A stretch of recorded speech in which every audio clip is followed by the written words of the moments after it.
So uh, we're getting much more into the business sides of things this week, talking about what happens with an invoice. Some of you might have had to deal with an invoice in the past, but the idea is that you have, generally for our textbook, what we're talking about is a wholesale company that sells to a retail company. And so then you have what's called the list price, which is the retail. And then because someone is in the trade, they get a discount so that they can sell their item at a profit. So then when you have, let's just say, Best Buy, they don't actually make televisions at Best Buy. They don't have a television factory in the back room. They buy their televisions from somewhere else, and then they sell them for more than what they buy them for. And I always, generally, I ask classes, is that okay? Is that all right for them to do? For them to charge you more than they pay for their item? And hopefully you come to the conclusion, yes, it is okay for them to do that. Otherwise, they wouldn't be able to stay in business. They can't. They can't be in business unless they sell it for more than they pay for it.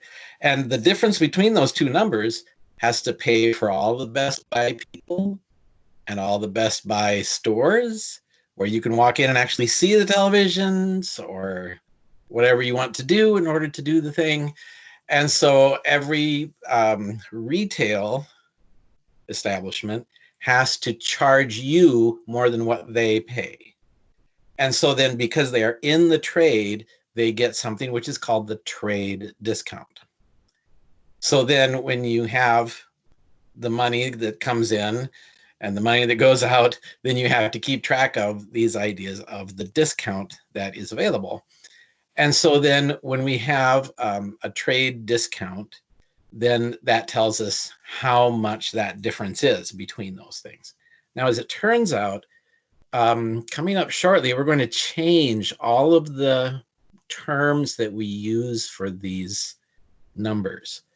So it's important for you to recognize the difference between retail list price and wholesale net price, and then to be ready to change those words, to use different words for those things in the near future, because different industries and even different people will use different words.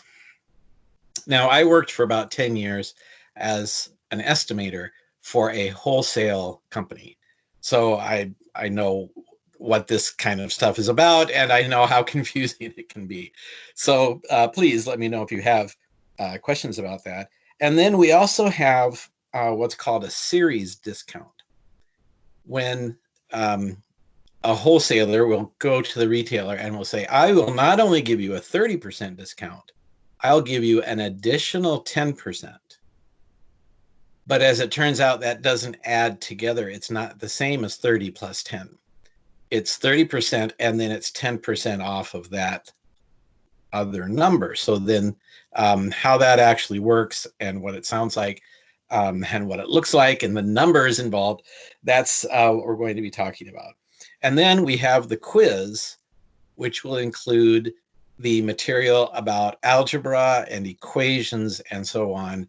And it will also include this information about discounts. So best wishes for this week. If you have any questions, feel free to let me know. And have a good one.